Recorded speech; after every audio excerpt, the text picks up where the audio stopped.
Hello my dear student, welcome back to Deepak classes. एक बार फिर से स्वागत करते हैं आपके छोटे से चैनल पे। चैनल पे नए हैं, चैनल को लाइक शेयर सब्सक्राइब कर दीजिएगा। आज हम डिस्कस करने वाले हैं magnetic effect of moving charge और मैग्नेटिज्म एंड मैटर के कुछ क्वेश्चंस जो आपके जेई 2023 में आए हुए हैं। तो पहला क्वेश्चन टॉपिक 1 से, और वो है आपका straight conductor and circular coil से रिलेटेड क्वेश्चन है हमारे। और पहला क्वेश्चन पढ़ते हैं। कह रहे हैं an electron in a hydrogen atom revolve around its nucleus with a speed इतना, आपको स्पीड दे रखी है, इन ऑर्बिट ऑफ रेडियस इतना, तो magnetic field eight nucleus of hydrogen कितना होगा। तो जब भी कोई सर्कुलर कॉइल होगी तो उसका जो मैग्नेटिक फील्ड होगा वो आपका कितना होगा, P equal to mu not an I. कोई भी सर्कुलर कॉइल के सेंटर पे जो मैग्नेटिक फील्ड है वो ये होता है बच्चों म्यू नॉट, और ये एन को ना आप कैपिटल एन कर लीजिए क्योंकि नंबर ऑफ टर्न है और आर आपकी रेडियस है। अब यहाँ पर आपसे कह क्या रहे हैं, सब कुछ दिया, आपको स्पीड दे रखी है, आपको रेडियस दे रखी है, मैग्नेटिक फील्ड निकालना है। तो देखो आप ये भी जानते होंगे आई इक्वल टू होता है क्यू बाई टी, और Q हो जाएगा E, और 1/T जो हो जाएगा आपका वो आपकी फ्रिक्वेंसी, क्या आप बोल सकते हो, स्पीड हो गई। ठीक है, तो रख दीजिए इसमें वैल्यू में। तो म्यू नॉट की वैल्यू हो गई 4 पाई इंटू 10⁻⁻7 इंटू एन। तो यहाँ कुछ दिया नहीं है कि इतनी कॉइल है, इतना टर्न है, तो एन बाई डिफॉल्ट 1 हो जाएगा। और आई की वैल्यू आप रख लीजिए, ई की वैल्यू होती है 1.6 10⁻19, और जो आपकी स्पीड है 6.7 10⁻6। ठीक है, अपॉन में देखेंगे आप, अपॉन में क्या आ जाएगा 2r, और रेडियस है आपका 0.52 एंगस्ट्रॉन, का मतलब हो गया 10⁻10। ठीक है जी। तो अब आप क्या करिए, ये आपका b हो गया। इसको जब आप सॉल्व करेंगे तो ये नियर अबाउट आएगा। मैं इसको 1 मिनट कैलकुलेट कर लेता हूँ कैलकुलेटर से, जिससे थोड़ा सा हमें आसानी मिले। ठीक है, तो ये आ रहा है बच्चों 40 टेस्ला। ठीक है, अगला क्वेश्चन। अगला क्वेश्चन करने से पहले मैं इस क्वेश्चन का थोड़ा कंसेप्ट बताऊं। अगर आपके पास करंट कैरिंग कॉइल है, उसके एक्सिस पे मैग्नेटिक फील्ड ये होगा mu not an I R square to R square plus X square की पावर 3/2। और वहीं अगर आपको सेंटर पर पूछे तो आप एक्स को 0 कर दीजिए। हाफ का पूछे, हाफ अगर आपको कॉइल दी है तो उसका ये आधा हो जाएगा। क्वार्टर का पूछे तो 1/4 हो जाएगा। अगर सेक्टर देगा तो थीटा बाई 2 पाई का आपको इंटू करना पड़ेगा। ठीक है, सेकेंड क्वेश्चन। सेकंड क्वेश्चन है कि एक वायर है जिसमें जो हमारा करंट है वो 40 एम्पियर है, 14, और बेंड क्या है, सेमी सर्कुलर आर्क, रेडियस भी दे रखी है। आपसे कह रहे हैं मैग्नेटिक फील्ड सेंटर। देखो बच्चों, ये इसके सामने जो कंट्रीब्यूशन होगा, जब भी ऐसे क्वेश्चन आते हैं इनके दोनों के इसके सामने कंट्रीब्यूशन 0 होगा। क्यों होगा, बायो सेवर्ट कहते हैं कि अगर थीटा 0 है, अगर थीटा आर और आई के जो इनके बीच में एंगल थीटा अगर 0 है तो मैग्नेटिक फील्ड का कंट्रीब्यूशन 0 सिर्फ इसका होगा। और ये हाफ रिंग है, तो अभी मैंने फुल रिंग का बताया था आपको, mu naught I over 2r, तो हाफ का इसका आधा कर दो 4r। ठीक है, तो इसमें वैल्यू रखिए, तो ये हो जाएगा आपका 4 पाई इंटू 10 की पावर, ये और यहाँ वैल्यू रखेंगे तो आ जाएगा 2 इंटू 10⁻⁻4 टेस्ला। तो आंसर यहाँ पे 2 हो जाएगा। आगे इस स्ट्रेट कंडक्टर को भी समझते हैं। अगर आपके पास एक कंडक्टर है कोई, इस कंडक्टर में क्या होगा, आर पॉइंट पे निकालना है। फाइनाइट कंडक्टर है तो दो फॉर्मूले हैं आपके पास, θ1 θ2, और अल्फा बीटा है तो दो तरह के मैंने बता रखा है। अगर आपका ये वायर सेमी इनफाइनाइट है, एक वायर की जड़ में निकालना है तो आपका ये हो गया। अगर इनफाइनाइट वायर है तो ये 2πr हो गया। ठीक है, साइन और जो हमारा वहां पर बनेगा 90 90 बन जाएगा इनफाइनाइट के लिए, इसमें एक 90 एक 0। अगर ऐसे होगा कि वायर के बिल्कुल सामने निकालना है, इसमें यहाँ पे निकालना है, तो थीटा 0 तो बी 0 हो जाता है। तीसरा question, the ratio of magnetic field at centre of current carrying coil radius R to the R distance कितना हुआ। देखो अभी भी निकाले थे, B equal to mu not I, और आर अगर रेडियस है, आर रेडियस दी है तो आर स्क्वायर अपॉन में 2 R square plus X square की पावर 3/2। ठीक है, ये एक्सिस में है। और सेंटर पे निकालोगे तो सेंटर में एक्स 0 कर दो तो mu naught I over 2r हो जाएगा।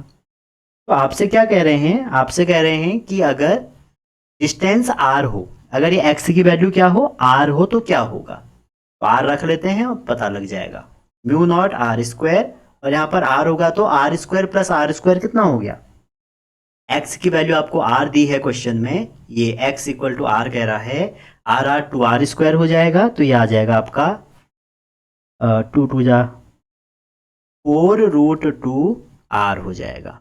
ठीक है, यहाँ तक क्लियर हो गया। अब आगे बढ़ते हैं, तो हमें किसका करना है रेशियो, सेंटर का एक्सिस से रेशियो करना है।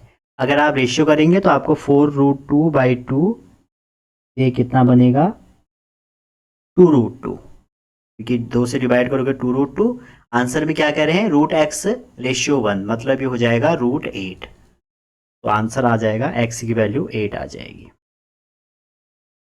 अगला क्वेश्चन, ये क्वेश्चन बच्चों सीबीएसई में आता है। देखो ये दो हमारे यहाँ पर कॉइल हैं, ये हमारी दो कॉइल हैं, एक दूसरे में ऐसे परपेंडिकुलर प्लेन में रखी हैं। अब आपसे पूछ रहे हैं कि इसमें कितना मैग्नेटिक फील्ड होगा। देखो ये वाली जो कॉइल है, जो हमारी ये पी वाली कॉइल है, मान लो इसको पी देते हैं, तो इसका परपेंडिकुलर होगा, और इसमें परपेंडिकुलर कैसे दिखाएंगे, ये हमारा बी ऑफ पी हो जाएगा। अगर ये कॉइल क्यू है तो इसका इसके परपेंडिकुलर होगा, तो ये बी क्यू हो जाएगा। तो रिजल्टेंट जो मैग्नेटिक फील्ड होगा वो इस साइड होगा, तो ये थीटा एंगल अगर है तो हमेशा बच्चों याद रखो कि ये हो जाएगा b1² प्लस b2², क्योंकि हम इस पे पैरेललोग्राम लॉ लगा देंगे। और अगर इसको आप ज़्यादा अच्छे से तैयार करना चाह रहे हैं तो आप यहाँ पर देखिए tan थीटा जो हो जाएगा यहाँ पे वो क्या हो जाएगा, अच्छा यहाँ पर आप देखिए BP और BQ है, ठीक है, तो ये तो BP और BQ हो जाएगा। tan थीटा क्या होता है, tan थीटा होता है परपेंडिकुलर, तो ये हो जाएगा BP/BQ। ठीक है, डायरेक्शन पूछेगा तो इससे डायरेक्शन भी निकाल सकते हैं। फिलहाल आप देखें दोनों में करंट सेम है, दोनों की रेडियस सेम है, तो दोनों का मैग्नेटिक फील्ड का कंट्रीब्यूशन भी सेम होगा, तो b² प्लस b², और b की वैल्यू आप ऑलरेडी जानते हैं कि जो v की वैल्यू होगी वो होगी म्यू नॉट I/2r।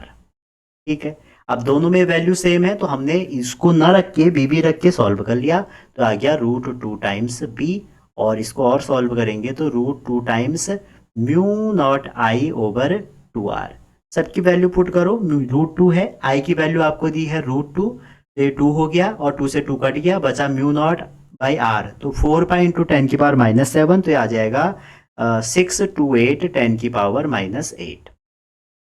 अगला क्वेश्चन देखते हैं। अगला क्वेश्चन है फोर्थ, अगेन रिपीट हो गया, देखिए फिर से हम वही करेंगे। बच्चों देखो यहाँ पर निकालना है आपको, ये सेंटर है, तो इसका कंट्रीब्यूशन 0, इसका 0, क्योंकि इसके और इसके जो हम निकाल रहे हैं ना, थीटा हमारा 0 है, और मैग्नेटिक फील्ड बायो-सेवर्ट साहब कहते हैं कि साइन थीटा पे डिपेंड करता है, अगर यही 0 हो गया तो सब कुछ 0, तो बचा ये वाला। तो इसके लिए जो मैग्नेटिक फील्ड हो जाएगा B = म्यू नॉट I/2r। ठीक है, 2r नहीं होगा क्योंकि हाफ रिंग है, तो ये 4r हो जाएगा। 2r फुल का होता है, आधे का क्या हो जाएगा 4r, तो इसमें वैल्यू रख दो 4π × 10⁻⁷ करंट आपको दी है π/10, तो इसको π/10 ही रखिए, और नीचे हो जाएगा 4 × r की वैल्यू हमारी कितनी है, अच्छा सॉरी ये गलती से रख दिया मैंने, i की वैल्यू जो आपको दी है म्यू नॉट I 3 दिया है, और रेडियस जो आपको दी है वो दी है π/10, π/10 मतलब ये, इसको सॉल्व करें, पाई से पाई कट गया, 4 से 4 कट गया, तो ये आ जाएगा 30, तो मतलब 3 माइक्रो टेस्ला भी कह सकते हैं। आगे चलते हैं, तो आंसर 3 हो जाएगा इसका। फिफ्थ क्वेश्चन, तो ये वाला क्वेश्चन भी अच्छा है। अब इसमें देखिए अगेन ये वाली जो लाइन है, देखो इसमें एक पार्ट ये है, एक पार्ट ये है, और एक पार्ट ये है। ये अगेन जो एंगल बना रहा है, थीटा कितना बना रहा है 0 डिग्री। जब भी मैं आपसे एक तरीका कह रहा हूं, मैंने ऑलरेडी बता दिया, अगर आपको यहाँ पे निकालना है, अगर आपको यहाँ पे निकालना है, तो यहाँ पर मैग्नेटिक फील्ड क्या आएगा 0 आएगा, क्योंकि एंगल 0 है। और अगर आपको ऐसे निकालना है, यहाँ पे निकालना है, या आपको यहाँ पे निकालना है, इस पॉइंट पे निकालना है, अगेन मैग्नेटिक फील्ड 0 हो जाएगा। तो इसका तो 0 हो जाएगा, लेकिन ये वाली जो वायर है बच्चों, ये सेमी इनफाइनाइट वायर है, अब ये भी बताया था मैंने। और अगर इसका कंट्रीब्यूशन B1 है और इसका B2 है, और डायरेक्शन देखिए दोनों की, अगर आप डायरेक्शन निकालेंगे तो डायरेक्शन सेम आएगी, तो यहाँ पर जो आंसर होगा, जो टोटल मैग्नेटिक फील्ड होगा वो B1 प्लस B2 हो जाएगा। ठीक है, डायरेक्शन सेम है तो इसलिए ऐड हो गए, तो B1 की वैल्यू अगर आप निकालेंगे वो आ जाएगा म्यू नॉट आई, ठीक है, upon 4 pi R semi infinite wire की, plus mu not I upon 4 R, ठीक है। इसलिए मैं ऑलरेडी फॉर्मूला रिवीजन सीरीज पहले ही दे चुका हूं ताकि आपको दिक्कत ना हो, और यहाँ पर भी मैं आपको बता चुका हूं कि सेमी इनफाइनाइट वायर की mu not I over 4 pi R है। तो यहाँ पर दोनों आ गए, मैंने ऑप्शन भी नहीं दिए रखे हैं इसमें, वो इसलिए कि आप इसको खुद करेंगे, ठीक है। तो म्यू नॉट आई ओवर 2 अगर बाहर निकालेंगे तो क्या आ जाएगा, अगर म्यू नॉट आई ओवर 2 बाहर निकालेंगे तो 1/2, इसमें क्या हो जाएगा, 1/2 हो जाएगा ये वाले में, और यहाँ से जो पाई वाला है इसमें हो जाएगा 1/2 पाई। तो कुछ नहीं करना था, काफ़ी सरल क्वेश्चन था, ठीक है। चलिए अगला क्वेश्चन देखते हैं, 7th क्वेश्चन। 7th क्वेश्चन कह रहा है कि एक लॉन्ग कंडक्टिंग वायर है जिसमें करंट आई फ्लो हो रही है, इसको बेंड करा अगर n टर्न में, तो बताइए सर्कुलर कॉइल n है, तो magnetic field at a centre of A coil in both case. पहले केस में क्या है, बेंड करा है n टर्न में, उसके बाद बेंड किया है सर्कुलर कॉइल छोटा n टर्न में। तो पूछ रहा है कि ratio of magnetic field first to last case. देखो लेंथ कितनी होगी, लेंथ होगी 2 पाई एल, ठीक है, या आर करो सरकमफेरेंस, ठीक है, और इसके टर्न कितने हैं, इसके टर्न एन है। उसके बाद किस में बेंड करी इसको, उसके बाद हमने एक दूसरी कॉइल में करी जिसमें टर्न क्या थे, छोटा एन 2 पाई छोटा आर, ऐसा क्वेश्चन में दिया हुआ है, ठीक है। अब देखिए r/r जो हमारा आ जाएगा यहाँ से, वो कितना आ जाएगा, n/n। क्लियर है यहाँ तक, क्योंकि दो अलग अलग कॉइल थी, हमने रेडियस अलग अलग कर ली। अब हमें निकालना है मैग्नेटिक फील्ड, और मैग्नेटिक फील्ड जो सेंटर पे होता है म्यू नॉट आई, और इसमें नंबर ऑफ टर्न होंगे तो n का इंटू ओवर रेडियस होता है। तो अगर पहले केस ओवर दूसरा केस करते हैं, b1/b2 करते हैं, तो b1 मान लो पहला केस है, n mu naught I over 2r ये हो गया, और नीचे वाला जो सेकंड केस होगा n mu naught I over 2r ये हो गया। इसको सॉल्व करेंगे, म्यू नॉट आई से म्यू नॉट आई कट जाएगा, 2 से 2 कट जाएगा, तो बचेगा n/n इक्वल टू r/, तो इसको सॉल्व करके r/r की वैल्यू पुट करेंगे तो n² आ जाएगा, ठीक है। बहुत सरल क्वेश्चन है, कुछ है नहीं इसमें ऐसा, ठीक। 7th क्वेश्चन देखिए, 7th क्वेश्चन आपका कह रहे हैं कि as shown in figure current इसमें 2 एम्पियर फ्लो हो रही है, ये 2 एम्पियर है।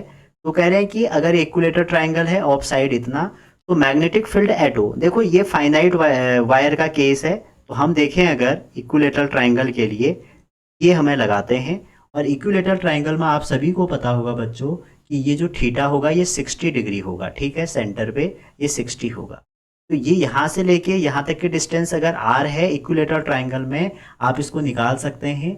इस r की वैल्यू क्या निकलेगी, इसकी निकलती है बच्चों, अगर मैं आपको बताऊं, साइड ओवर 2 टाइम्स 10 60, ये इसका फॉर्मूला है। L क्या है, ये वाली साइड।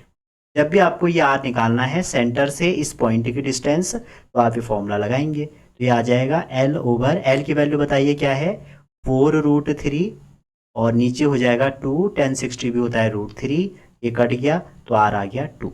अब आपको इसमें क्या है कि ये 3 वायर हैं, तो आप इस वायर का निकाल लो, फिर उसके बाद 3 का इंटू कर देना, तो बी नेट जो हो जाएगा वो हो जाएगा 3 टाइम, और फाइनाइट वायर का केस मैंने आपको स्टार्टिंग में बताया, mu not I over 4 pi R, और ब्रैकेट लगा के साइन 60 प्लस साइन 60 ये लगा दीजिए भैया। जैसे ही इसको आप लगाएंगे तो आपकी वैल्यू जो निकल के आएगी वो निकल के आएगी, साइन 60 2 बार हो जाएगा तो 2 इंटू, ये आ जाएगा 3 इंटू 3 10⁻⁻⁵। तो फाइनाइट वायर का केस मैंने आपके लिए दोबारा यहाँ पे बताया है, 3 हो सकते हैं आपके पास, एक ट्रायंगल हो सकता है, स्क्वायर हो सकता है, हेक्सागन हो सकता है, साइड दे रखी है। तो अगर आपको इसका मैग्नेटिक फील्ड निकालना है तो आपको फाइनाइट वायर का केस यूज करना पड़ेगा। सबसे पहले तो आपको एंगल देखना पड़ेगा, तो इक्विलेटरल ट्रायंगल में जो ये वाली साइड है, यहाँ से लेके यहाँ तक की जो डिस्टेंस है बच्चों, जिसको हम आर कह रहे हैं, आर की वैल्यू यहाँ पर हमेशा आप याद रखना L इक्वल टू 2 10 60 होती है। अब इतना टाइम नहीं है, मैं इसको बताऊं कि ये कैसे होती है, ठीक है। ये बचपन की क्लास में हम करते हैं। टेन थीटा लगा दीजिए, टेन थीटा इक्वल टू, अगर ये पूरी साइड L है तो L/2 ओवर क्या हो जाएगा, ये वाली साइड R, तो R यहाँ से क्रॉस करेंगे तो ये निकल के आ जाएगा, ठीक है। और θ1 और θ2 यहाँ पर दोनों बराबर होते हैं 60। और वहीं पर ये तो बहुत ईजी है, अगर यहाँ पर ये पूरा 2A साइड है या 2L साइड है तो ये कितना हो जाएगा, ये यहाँ पर ए हो जाएगा। तो यहाँ आर की वैल्यू ए हो जाएगी। ठीक है जी। अच्छा जी, और एंगल यहाँ पर देखेंगे तो θ1 और θ2 स्क्वायर के केस में 45 हो जाएगा। Total angle 90, bisect 45। यहाँ पर देखेंगे तो ये जो डिस्टेंस है बच्चों, ये डिस्टेंस यहाँ पर यहाँ से लेके यहाँ तक अगर आर डिस्टेंस है तो आर डिस्टेंस यहाँ पे हो जाएगी √3a/2। अगेन कंपोनेंट रिजॉल्व करें हैं और θ1 θ2 यहाँ पर हो जाएंगे 30 डिग्री। अब हमें करना क्या है, एक का निकालना है, कितनी साइड है, 1 2 3, 3 का इंटू कर दो। एक का निकालना है, कितनी साइड, 1 2 3 4, कितनी साइड, 1 6। तो ऐसे हमको करना है, जो कि आपके पास ये रहा। बस आपको एल आना चाहिए, क्या होगा, आपको आर की वैल्यू पता होनी चाहिए। ठीक है, जो हमारी यहाँ से लेके यहाँ तक की वैल्यू है ये इंपॉर्टेंट है। अगर ये आर है तो इस आर की वैल्यू आपको पता होना चाहिए। अगर यहाँ से लेके यहाँ तक की वैल्यू आर है तो आपको ये आर की वैल्यू पता होनी चाहिए, जो मैंने लास्ट स्लाइड में आपको बता दिया है कि कितनी होती। ठीक है, चलिए अगला क्वेश्चन नंबर 9 कह रहे हैं, तो electric current in a circular coil of 4 turn produce magnetic field इतना at centre and the coil unwound and rebound into circular single turn. 2 case हो गए।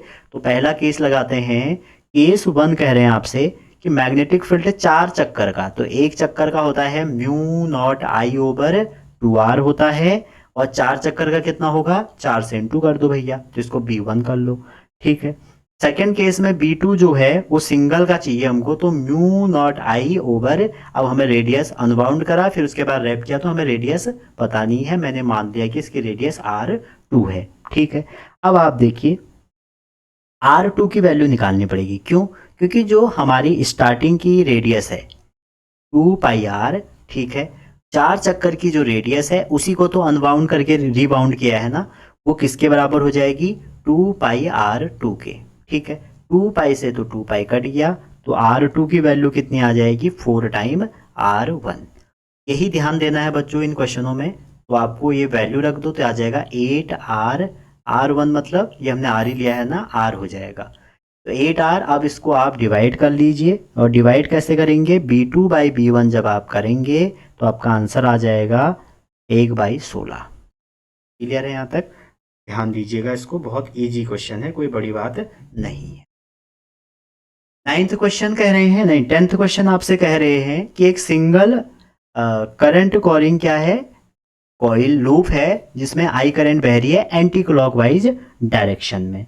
तो जो ये आई करंट है बच्चों, ये आई करंट की वजह से आपसे कह रहे हैं कि जो हमारा प्लस जेड में है तो एक्स वाई में लाई कर रहा है ये, तो प्लॉट करो जे और J component of magnetic field at a distance, कुछ कह रहा है कितना, at a distance less than the radius of coil on Z axis. ठीक है जी, तो जब हम इसको करेंगे तो कैसे करेंगे, देखिए सबसे पहले आप देखिए इसमें जो मैग्नेटिक फील्ड वाई एक्सिस में है वो तो आपका 0 है।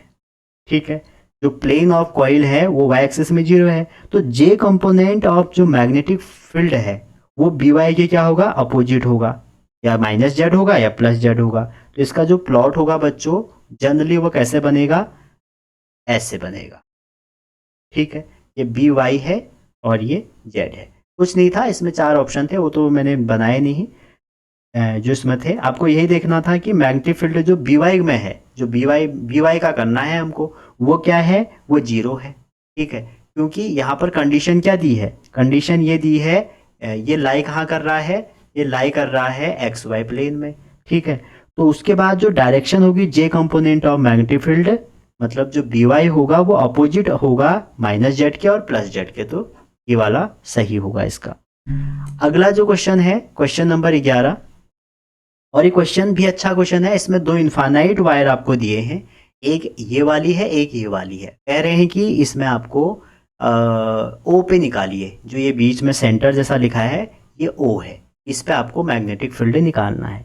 अब इसमें फिर से आप देखिए जो मैग्नेटिक फील्ड ओ होगा due to semi infinite portion. कौन से सेमी इनफाइनाइट पोर्शन, जो बी है, ये बी वाला सेमी इनफाइनाइट पोर्शन है, इसका 0 होगा, क्योंकि मैंने अभी आपको बताया कि ऐसे अगर आपको कहीं पर निकालना है तो 0, तो इसका कंट्रीब्यूशन 0, इसका कंट्रीब्यूशन 0, बचे ये 2। ठीक है, अब राइट हैंड रूल लगा के आप निकाल सकते हैं, जो हमारा BC वाला पार्ट है, ये वाला पार्ट है जो BC वाला, और जो ET वाला पार्ट है ये वाला, इन दोनों की वजह से निकालो। और कैसे निकलेगा देखिए, जो मैग्नेटिक फील्ड होगा एक पोर्शन का निकाल लो, तो B इक्वल टू हो जाएगा म्यू नॉट आई, और वायर का होता है 4 पाई, और डिस्टेंस A है तो A का आधा, A/2 हो जाएगा। और ऐसे ही कितने सेक्शन है, 2 सेक्शन है, दोनों में सेम कंडीशन दी है, करंट सेम है, A ही है, तो आ जाएगा mu not I over pi A। ठीक है, चलिए अगला क्वेश्चन, बस डराया था आपको ये डायग्राम बना के।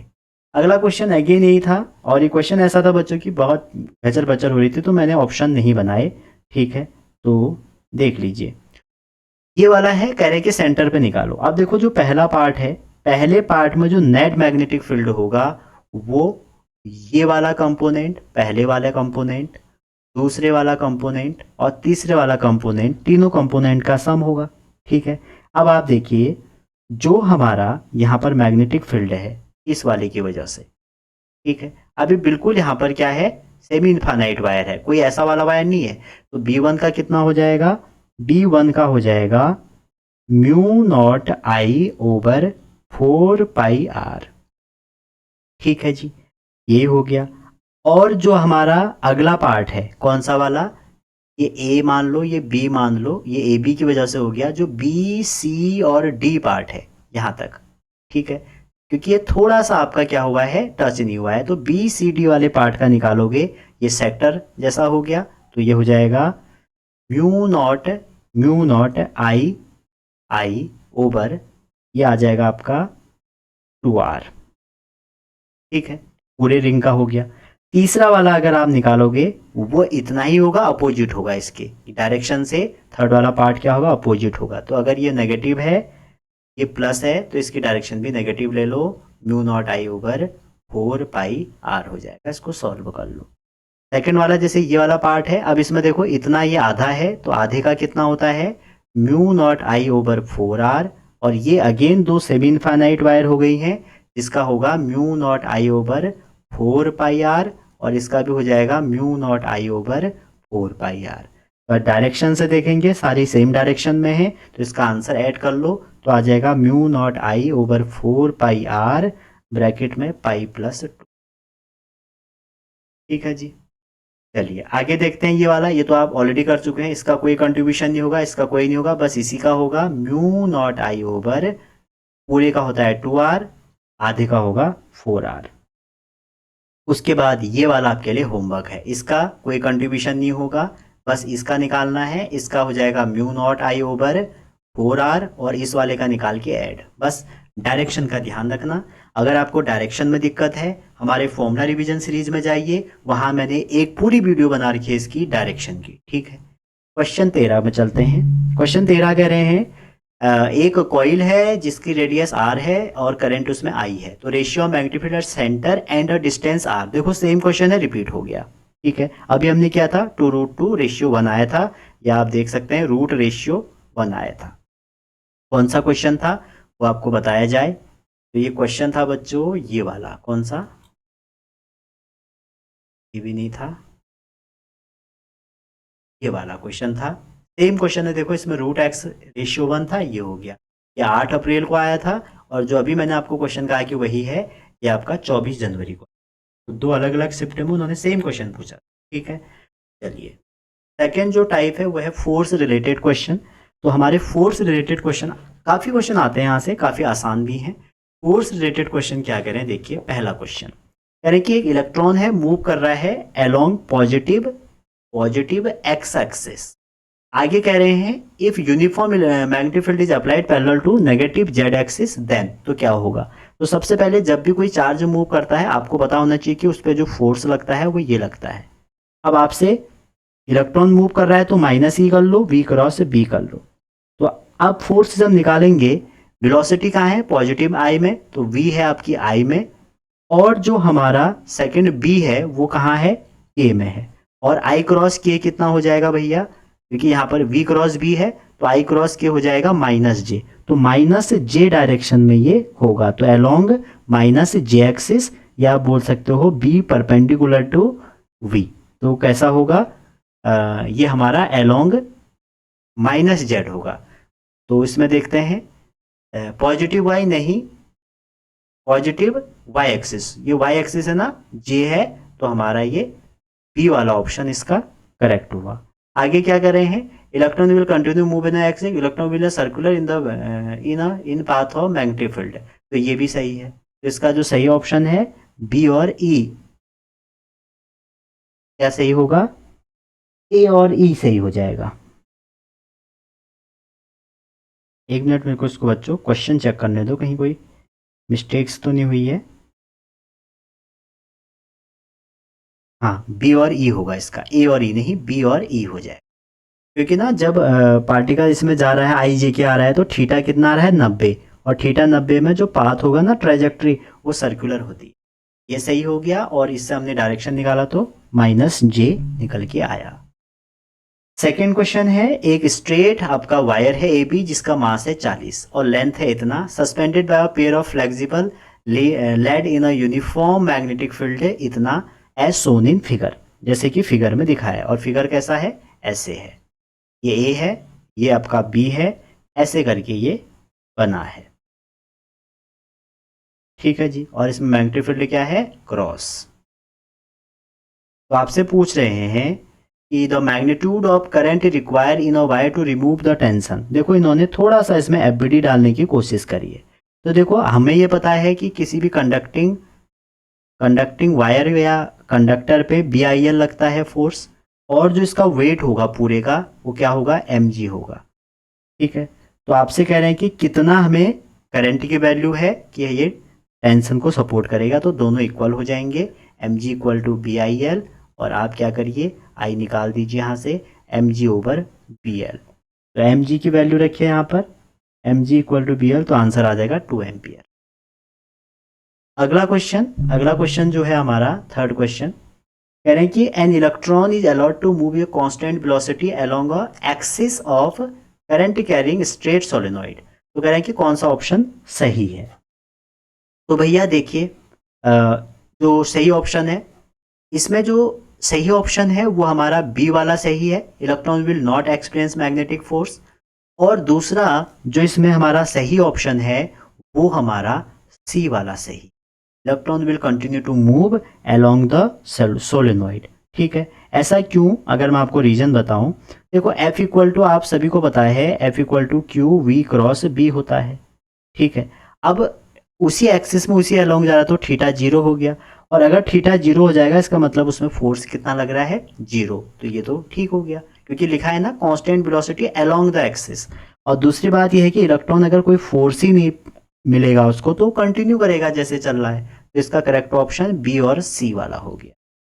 अगला जो क्वेश्चन है फोर्थ क्वेश्चन, कह रहे हैं कि current carrying rectangular loop PQRS is made of uniform wire, ठीक है, and the length of ammeter current reading change from I to I। उसके बाद कह रहे हैं the ratio of magnetic force per unit length on a wire PQ due to wire RS in the two case respectively if F1 PQ ratio F2 PQ is। तो दो case में आपको ratio निकालना है, क्लियर है यहाँ तक। ये नॉर्मल क्वेश्चन है, कोई बड़ी बात क्वेश्चन इसमें नहीं है, ठीक है जी। तो सबसे पहले आप इसमें क्या करिए, डायग्राम बनाइए, जो कि इसका ऐसा डायग्राम है, ये आपको डायग्राम पेपर में दिया है। ये PQ है, ये RS है, और यहाँ से करंट गई I, और यहाँ से ऐसे जा रही है। तो आपको दो फोर्स का रिलेशन निकालना है, रेशियो निकालना है, ठीक है। और यहाँ पर एक एमीमीटर लगा रखा है, तो आपने देखा होगा फोर्स पर यूनिट लेंथ जो है वो दोनों करंट के I1 और I2 के प्रोपोर्शनल होती, ठीक है जी। अब इसमें कह रहे हैं, इस वाले में तुम्हें आप जब निकालोगे I1 और I2, तो यहाँ पर क्या है, ये जो आपको ये लिखा है, इन्होंने कहा है FI PQ ratio FI PQ निकालो, अगर I 2I हो जाएगा, ठीक है। तो जब हम इसको करेंगे तो देखो I1 I2 हो जाएगा, तो इसमें वैल्यू रखो I1 इंटू I, और दूसरा क्या है 2I इंटू 2I। पहले केस में करंट आई है और उसके बाद 2i है, तो i into I, 2i into 2i, तो दो केस में अगर रेशियो निकालोगे तो क्या आ जाएगा 1:4। तो क्वेश्चन बहुत सरल आए हैं, बस आपको अच्छे से करने थे। क्वेश्चन नंबर जो 5 है वो आपका ये है कि एक मासलेस स्क्वायर लूप है, मतलब इस तरह का डायग्राम दिया था आपको, ये एक मासलेस लूप है और इसमें हमने क्या किया है कि एक बैटरी लगा दी है, ठीक है, और यहाँ पर नीचे एक मास को सस्पेंड कर दिया है, ये कर दिया। तो क्वेश्चन कह रहे हैं कि अगर इसका रेजिस्टेंस 10 ओम है, supporting of mass 1 gram, hang vertically with one of side, magnetic field इतना, डायरेक्टेड इतना, तो कह रहा है डीसी वोल्टेज इतना, तो for what value of V magnetic force will exactly balance the weight. तो क्या होगी कि जो मैग्नेटिक फोर्स है वो बैलेंस कर लेगा। तो देखो BIL हमें पता है किसी भी कंडक्टर में, कंडक्टिंग वायर में BIL इक्वल टू mg। आपसे कह रहा है कितना पोटेंशियल है, तो आप तो ये भी जानते हैं ना I इक्वल टू V/R होता है, तो इक्वल टू mg हो जाएगा। हमें निकालना क्या है बच्चों, V निकालना है, तो mgr ओवर क्या हो जाएगा, BL हो जाएगा। सबकी वैल्यू रखते हैं तो आपको आंसर मिल जाएगा 10 वोल्ट। ठीक है, सबकी वैल्यू रखिए कि 10 दिया है आपको और ये सब कटेंगे तो 10 आ जाएगा। तो क्वेश्चन कुछ नहीं है, बस यहाँ पर थोड़ा थोड़ा इन्होंने फोर्स को बैलेंस करना है। ठीक है, आगे है two long parallel wire carrying current 8 और 15 in opposite direction are place at distance 7 each other और point P is equidistance from both the wire such that line joining the P and Q are perpendicular to each other. तो अगर आप इसका आप diagram बनाओगे, एक ऐसा हुआ होगा, ठीक है, और जिसमें हमारी 8 एम्पेयर करंट बह रही है और दूसरा जो है परपेंडिकुलर है तो ऐसे हुआ होगा। ठीक है, इसमें 15 एम्पियर करंट बह रही है। तो कह क्या रहे हैं कि एक पॉइंट P जो है वो इक्वी डिस्टेंस है, इन दोनों से एक पॉइंट जो है वो इक्वी डिस्टेंस है और पॉइंट वायर इन द ये, तो कह रहे हैं कि मैग्नीट्यूड निकालो मैग्नेटिक फील्ड का एट पॉइंट P पर। तो P पर आपको क्या निकालना है, magnitude of magnetic field. Clear है यहाँ तक?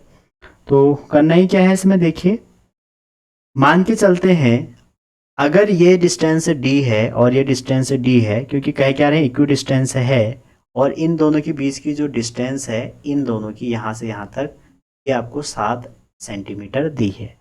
तो इसकी वजह से जो मैग्नेटिक फील्ड है B1 ये हो जाएगा क्रॉस, और इसकी वजह से जो मैग्नेटिक फील्ड है B2 ये हो जाएगा डॉट। ठीक है, तो B1 की वैल्यू कितनी आ जाएगी, B1 की वैल्यू आ जाएगी μ0I1 ओवर 2πd, और B2 की वैल्यू जो आ जाएगी वो आ जाएगी μ0I2 over 2πd।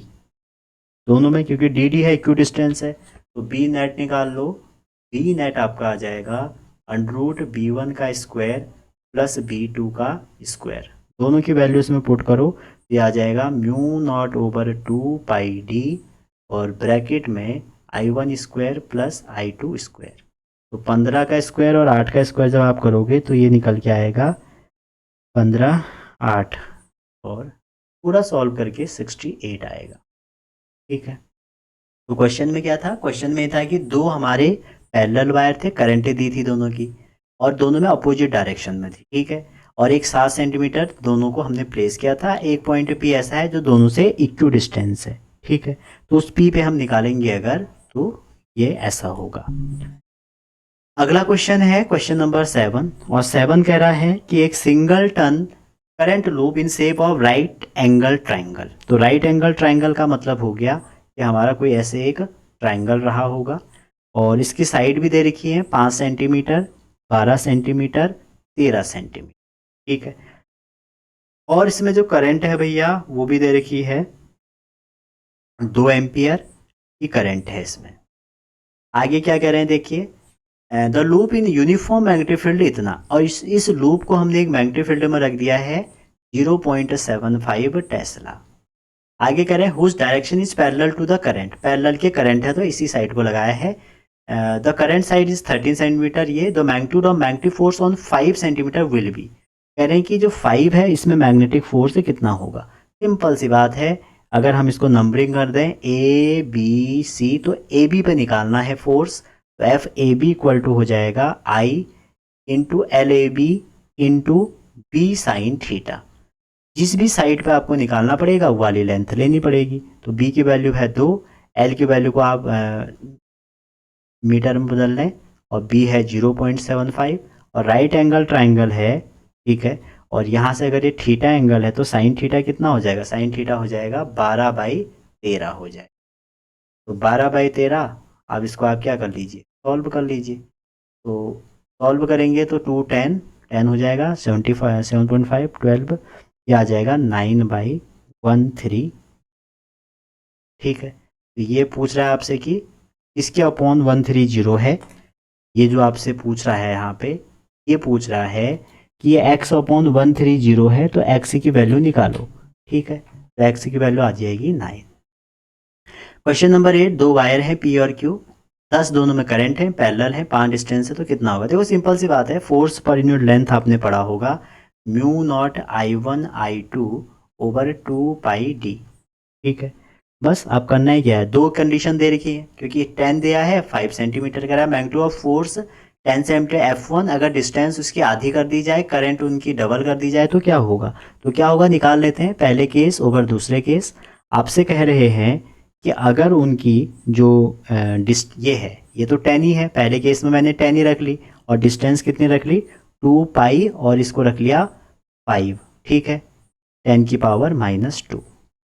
Second case में वो कह रहे हैं कि जब हम इसकी जो करंट है इसको हम डबल कर दें, डबल कर दें मतलब म्यू नॉट 20 का स्क्वायर हो जाएगा डबल करने में, और डिवाइडेड बाय 2π, और आर उसे कह रहे हैं कि आधा कर दें, तो आधा मतलब 2.5 हो जाएगा।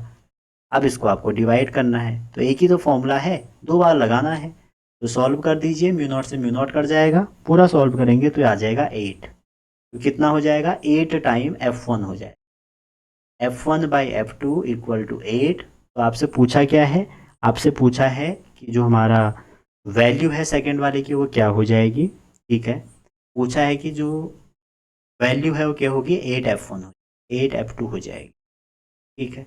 उन्होंने उसको F1 लिया है तो आप उसको F1 ले सकते हैं।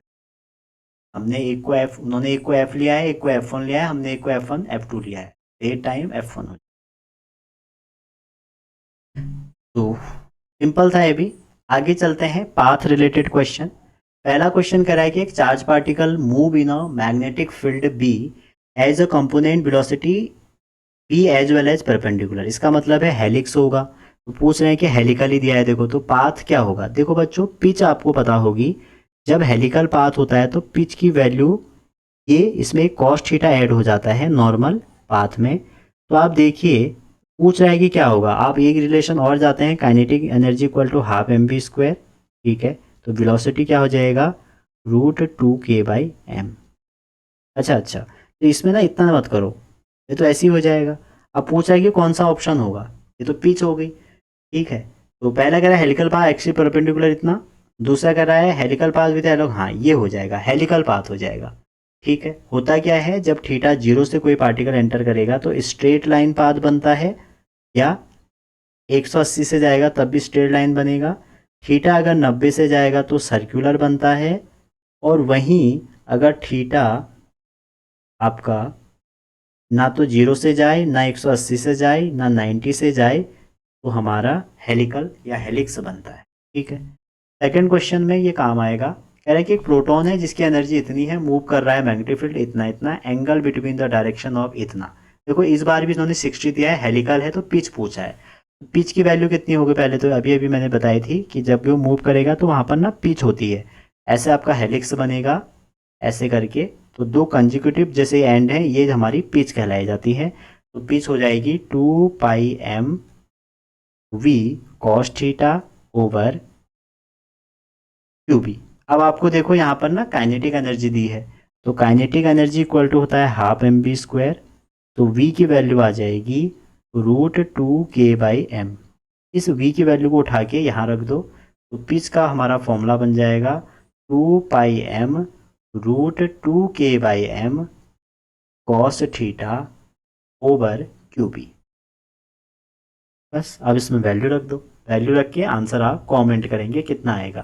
2 तो 2 ही रहेगा, पाई की वैल्यू रख दो 3.14, और m की वैल्यू आपको यहाँ √m हो जाएगा, तो m की वैल्यू आ जाएगी, m दिया है आपको प्रोटॉन का मास नहीं दिया है, आपको पता होना चाहिए, ठीक है। उसके बाद काइनेटिक एनर्जी दी है 2 इलेक्ट्रॉन वोल्ट। उसके बाद आपको कॉस थीटा एंगल दिया होगा, थीटा 60 दिया है, तो इसको आप निकाल के बताइएगा। तीसरा क्वेश्चन कह रहा है पार्टिकल इतना एक्सलेटेड बाय पोटेंशियल डिफरेंस इतना रीजन ऑफ इतना एट राइट एंगल। तो राइट एंगल में बनता है सर्कुलर पाथ और जिसकी रेडियस होती है r equal to m v by q B. पूछ क्या रहा है, कह रहा है complete semi circle of radius इतना, तो मास बताइए। तो r इक्वल टू ये होता है, तो इसको अगर एनर्जी के टर्म में आप ब्रेक करो तो ये कितना आ जाएगा, रूट 2m k, क्योंकि मोमेंटम है, मोमेंटम 2m k होता है तो क्यू भी हो जाएगा। और काइनेटिक एनर्जी के टर्म में ये हो जाएगा 2m k का क्यू भी। तो ये सारे फॉर्मूले हैं, ये आपको आना चाहिए, ठीक है। तो अब देखिए आर स्क्वायर जब आप करेंगे तो कितना हो जाएगा, 2m और v 2mv over q B square, ठीक है। क्योंकि क्यू से क्यू नीचे कट गया, ये आ गया। अब यहाँ से मास ही तो निकालना है आपको, तो मास इक्वल टू क्या हो जाएगा, R square q B square over 2b। तो आर की वैल्यू रख लो, क्यू की रख लो, बी की रख लो, वी की रख लो, आंसर आ जाएगा। सारी वैल्यू पुट करोगे तो 144 मिल रहा है। अगला क्वेश्चन जो है वो सोलेनोइड से है हमारे, और पहला क्वेश्चन ये है कि magnetic intensity at a centre of a long current carrying solenoid इतना, इफ नंबर ऑफ टर्न इतना, तो करंट कितनी फ्लो होगी। तो आपको पता ही होगा सोलेनोइड में बी होता है म्यू नॉट एन आई, जहाँ पर एन जो वैल्यू है वो एन अपॉन एल है, ठीक है, number of turn per unit length. एक फॉर्मूला और होता है बच्चों मैग्नेटिक फील्ड इंटेंसिटी का, बी ओवर म्यू नॉट, ये भी सोलेनोइड पे लगता है, इक्वल टू एन आई। इस क्वेश्चन में आपको क्या क्या दिया है, इस क्वेश्चन में आपको h दिया है, ये जो है बच्चों ये h है, मैग्नेटिक इंटेंसिटी जो होती है h होती है। तो h की वैल्यू आपको दी है 1.6 इंटू 10 की power 3 equal to, B over mu naught नहीं दिया है, आपको क्या दिया है, number of turn per unit length, तो एन आई लगा दो। और एन आई मतलब एन कितना है, एन है आपका, if number of turn is 8 पर सेंटीमीटर, मतलब 8 पर सेंटीमीटर का मतलब कितना हो जाएगा, अपॉन में 100, ठीक है, इनटू करंट 8 पर सेंटीमीटर। इसको सॉल्व कर लीजिए। तो जैसे ही इसको सॉल्व करेंगे आंसर आपका निकल के आ जाएगा। तो 8/100, 8 पर सेंटीमीटर है ना, तो 1/100 करना पड़ेगा ये। इसको सॉल्व करिए 1.6 में, तो एन आई की वैल्यू 2 आ जाएगी, 8 2 16, तो आई आ जाएगा आपका, ठीक है। अगला क्वेश्चन, दूसरा क्वेश्चन कह रहे हैं कि एक स्ट्रेट वायर है, ये तो एनसीईआरटी से उठा है। तो अगर किसी में स्टेडी करंट बह रही है तो बच्चों उसमें जो मैग्नेटिक फील्ड है वो ऐसे वेरी होता है जैसे आपका सॉलिड स्फीयर के लिए होता है, सेम ऐसे करके वैलिड होता है। तो बी ऑप्शन सही है, इनसाइड है या आउट है। आगे देखें थर्ड क्वेश्चन, कह रहे एक सोलेनॉइड है जिसमें टर्न दिए हैं, नंबर ऑफ टर्न कितने हैं, इतना, वाउंड यूनिफॉर्मली सिंगल लेयर इतना, 2 मीटर लॉन्ग, तो एन कितना हो जाएगा, 2 मीटर में अगर ये कर रहे हैं तो 1200/2 हो जाएगा, ठीक है। कह रहे हैं 0.2 इन डायमीटर, तो एल कितना हो जाएगा, 2 हो गया। डी कितना दिया है 0.2, और करंट आपको दी है 2। तो पूछ क्या रहे हैं, तो मैग्नेटिक फील्ड इंटेंसिटी पूछ रहे हैं, ठीक है। तो मैग्नेटिक फील्ड नहीं पूछा, मैग्नेटिक फील्ड इंटेंसिटी, और उसकी वैल्यू होती है H equal to B over mu naught. और सोलेनॉइड के लिए बी की वैल्यू होती है mu not an I over mu naught. तो आप डायरेक्ट भी कह सकते हो कि सर हम H equal to N I लगा सकते हैं। आप ये भी याद रखें, आपको आज तक ये तो याद होगा सोलेनॉइड में म्यू नॉट एन आई होता है, लेकिन जेई ने लेटेस्ट एच भी पूछा है, magnetic field intensity for solenoid ये होता है, और किसी के लिए इसका फॉर्मूला ये होता है। तो आप वैल्यू रख दो, ये हो जाएगा 1200/2 इंटू 2, तो ये हो जाएगा 1.2 10 की पावर 3। चलिए भैया अगला क्वेश्चन करते हैं, फोर्थ क्वेश्चन। अब ये तो सिंपल है, ये टर्न पर सेंटीमीटर दिया है तो आपको एन दिया है, तो यहाँ पर बी पूछा है तो बी हो जाएगा म्यू नॉट एन आई। तो ये 4π इंटू 10 की पावर -7, एन की वैल्यू रख दो 7, 1 2 3 इंटू 2 तो 4, तो ये आ जाएगा 176 इंटू 10 की पावर -4।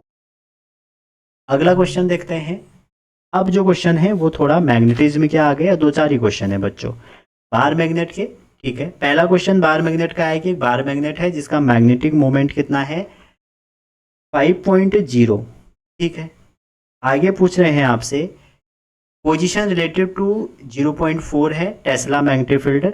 आगे the amount of work done in turning from parallel to anti parallel. तो देखो जब भी एक एंगल से दो एंगल में जो वर्क डन करते हैं, अगर आपको इलेक्ट्रिक डायपोल आता है तो आप यहाँ पर भी लगा सकते हैं cos theta 1 minus cos theta 2 और यहाँ पर एम बी, एक एंगल से दो एंगल। अब यहाँ पर थीटा 1 कितना कह रहे हैं, पैरेलल से एंटी पैरेलल, तो 0 से आपको 180 भेजना है, तो इसको सॉल्व करेंगे तो आ जाएगा 1 माइनस 1 तो 2 हो गया, तो 2 एम बी आ जाएगा आंसर, 2 एम बी। और यहाँ पर क्या दिया है देखो 2 हो गया, और बाकी ये एम और बी का इंटू करो तो 5 4 जा 2, ये 2 आ जाएगा, 2 2 जा 4 आ जाएगा, 4 आंसर किस में आएगा, जूल में आएगा। ठीक है, अगला क्वेश्चन, सेकंड क्वेश्चन कह रहा है मैग्नेटिक मोमेंट। देखो मैग्नेटिक मोमेंट किसी भी उसका कोई भी करंट कैरिंग लूप का m इक्वल टू आई ए होता है। तो कह रहे हैं कि अगर आर ए दिया है और आर बी दिया है और ए एरिया है, एरिया की वैल्यू क्या होगी किसी भी लूप की, पाई आर स्क्वायर होगी। तो कह रहे हैं कि क्या होगा, तो दोनों का मैग्नेटिक मोमेंट क्या है, इक्वल है अगर, तो आप लगा दो दोनों के लिए N of A I of A. देखो नंबर ऑफ टर्न भी दिया रहेगा ना, तो एन का इंटू करना पड़ेगा। ठीक है, एन ए आई ए और एरिया क्या हो जाएगा, area of A equal to N B I B और एरिया ऑफ बी हो जाएगा। ठीक है, अगर नंबर ऑफ टर्न नहीं दिया रहता तो उसको हटा देते, तो एन ए तो एन ए ही रहा, आई ए आई ही रहा, और एरिया रख दिया पाई आर स्क्वायर, तो pi R square equal to N B रहा, आई बी रहा, और ये हो जाएगा पाई आर बी का स्क्वायर। ठीक है, अब आपसे कह रहे हैं आर ए 10 है, आर बी 20 है। ठीक है, और इसमें कुछ और दिया है, टू क्लोजली ए और बी रेडियस दे रखी है, कह रहे हैं कि आर इक्वल इफ, अच्छा दोनों इक्वल हैं, एन ए आई ए दिया है और कुछ नहीं दिया है, तो आंसर में देखो एन ए भी होना चाहिए, आई ए भी होना चाहिए, क्योंकि ये दोनों दिए नहीं है। तो पाई से तो पाई कट गया, अब आर ए और आर बी का रिलेशन निकालो, तो आर ए की वैल्यू है 10, इसकी है 20, तो इसका दोगुना है, दोगुना होगा तो आर बी में रख दोगे तो क्या आएगा, 4 आ जाएगा आंसर में। N A I A equal to 4 time n B I B, मतलब आपकी जो आर बी है वो 2 टाइम आर ए है, तो अगर आप इसको रख देंगे तो आपका ये निकल के आएगा। तो ऐसे भी क्वेश्चन जेई में आए हुए हैं, बस आपको करना है। अगला क्वेश्चन थ्योरेटिकल आया है, कह रहे हैं कि दो एजर्सन और रीजन है। पहला आपका जो एजर्सन है वो ये कह रहे हैं कि एक बार मैग्नेट को अगर आप ड्रॉप करेंगे through a metallic cylinder pipe, takes more time to come down compare to non magnetic bar with same geometry and mass. ठीक है, तो ये बात बच्चों बिल्कुल सही है। ठीक है, दूसरा कह रहे हैं for the bar magnet eddy current आप प्रोड्यूस, बिल्कुल सही है। ऐसा क्वेश्चन ना बच्चों उसमें भी आया है, किसमें, आपकी काइनेमेटिक्स में, कि एक नॉर्मल बॉल को नीचे ड्रॉप किया गया, एक मेटालिक बॉल को नीचे ड्रॉ किया गया, तो कौन पहले पहुंचेगा। तो बच्चों जो नॉन मेटालिक बॉल है वो पहले पहुंचेगी, क्योंकि मेटालिक बॉल में एडी करंट होगी, एडी करंट से एनर्जी लॉस होगी जिससे उसकी स्पीड कम होगी। तो ऐसे यहाँ पर भी है, तो इसका बी सही है, क्योंकि एजर्सन और रीजन एक दूसरे को रिलेट कर रहे हैं, और करेक्ट एक्सप्लेनेशन। अगला है बार मैग्नेट को रिलीज कर रहे हैं rest from along the axis of very long vertical copper tube, after some time magnet will be. तो बच्चों अगर कुछ टाइम बाद देखेंगे मैग्नेट अपना मूव करेगा ऑलवेज कांस्टेंट स्पीड से। ठीक है, आगे चलते हैं। आगे जो अगले क्वेश्चन है हमारे वो है magnetic property of matter. 2-4 question है, ज्यादा नहीं है।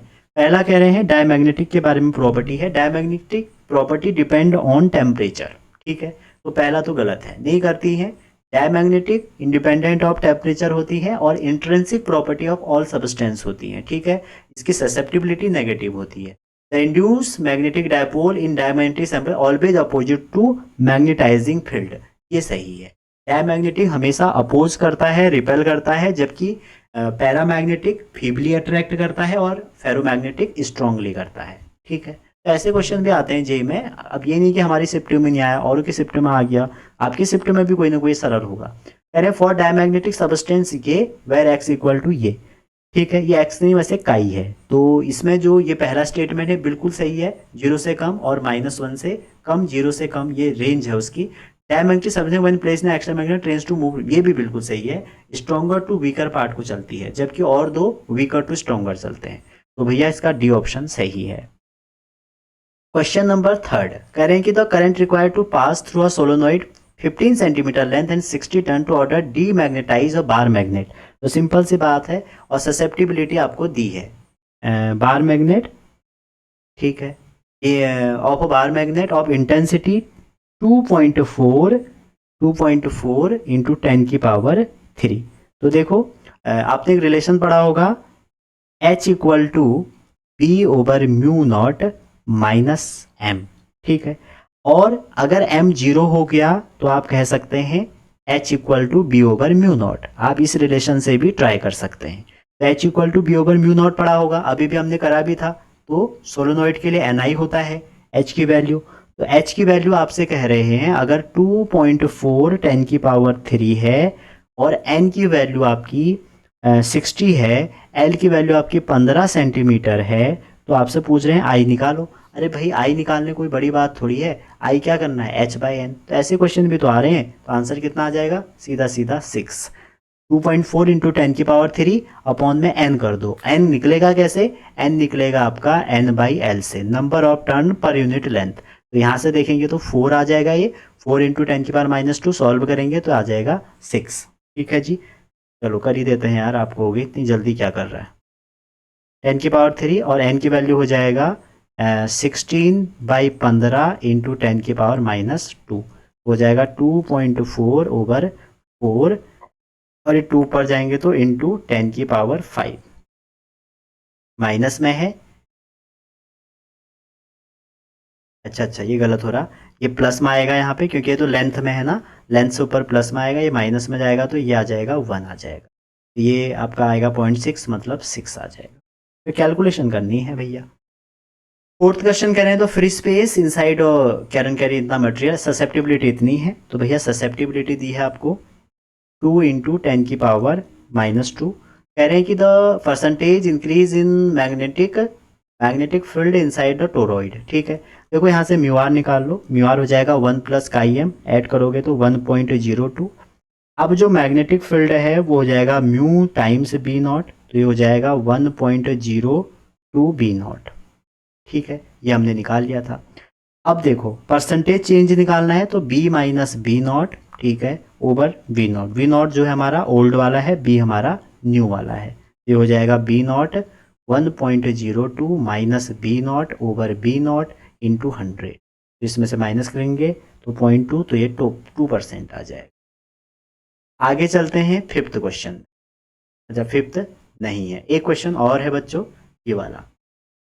कह रहे compass needle oscillate 20 times per minute at a place where dip is 30 and 30 time where dip is 60। तो जो टाइम पीरियड होता है हमारा किसी भी बार मैग्नेट का, वो होता है 2 pi under root I over M B. लेकिन ये कह रहे हैं कि टोटल अर्थ के रिस्पेक्ट में हो रहा है रोटेशन के, तो अर्थ का कौन सा कंपोनेंट आएगा, हॉरिजॉन्टल कंपोनेंट। तो हो जाएगा आई ओवर एम और बी का बी कॉस थीटा हो जाएगा।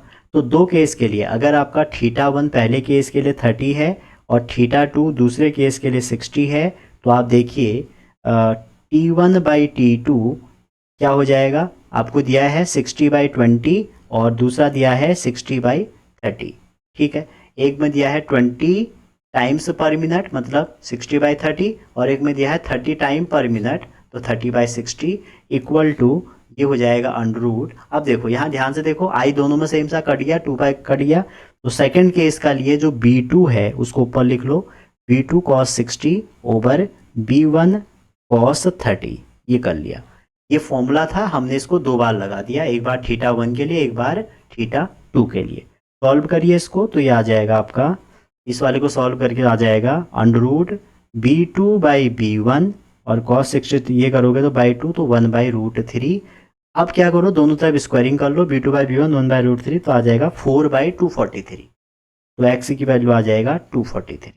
ठीक है, फाइनल वैल्यू इसको सॉल्व कर लो, ये आ जाएगा 3, ये आ जाएगा 2, तो ये आ जाएगा 3/2 इक्वल टू, इसको सॉल्व कर लो, B2/B1 इंटू 1/√3 के बाद सॉल्व कर लेना इसको, आंसर यही आएगा आपका 243। तो बच्चों ये क्वेश्चन थे, अगर कहीं पर आपको समझ में नहीं आया होगा तो बताना। ठीक है, ये लास्ट क्वेश्चन था। अगला जो हमारा इसमें टॉपिक रहेगा वो इलेक्ट्रॉनिक डिवाइस रहेगा, जिसमें हम ये करेंगे। ठीक है, अगर आपको अभी तक इसमें कोई डाउट रहा होगा तो ज़रूर बताइएगा। अगर आपने सारे क्वेश्चन करे हुए हैं और प्रैक्टिस के लिए आए हैं तो आपको ये ज़रूर समझ में आए होंगे। और अगर फिर भी कोई डाउट रहा होगा तो मैं अलग से कोई डाउट आपके लिए एक डाउट प्लेलिस्ट बना के उसमें वीडियो डाल दूंगा। ऐसी कोई बात नहीं बच्चों, अगर आपको समझ में नहीं आया तो क्या फ़ायदा। अगर समझ में आया है तो एक लाइक ज़रूर करना, कमेंट, शेयर, सब्सक्राइब आपकी मर्जी, जो करना है आपको करना, लेकिन एक लाइक ज़रूर करके जाना, एक एप्रिसिएशन दे के जाना। और अगर कोई भी अगर आपको डाउट है तो आप कमेंट कर देना कि सर ये वाला क्वेश्चन हमें नहीं आया, ठीक है, टॉपिक डाल के मैं उसको अलग से बता दूंगा। तो मिलते हैं अगली वीडियो में, तब तक अपना ध्यान रखिए। Wishing all the best.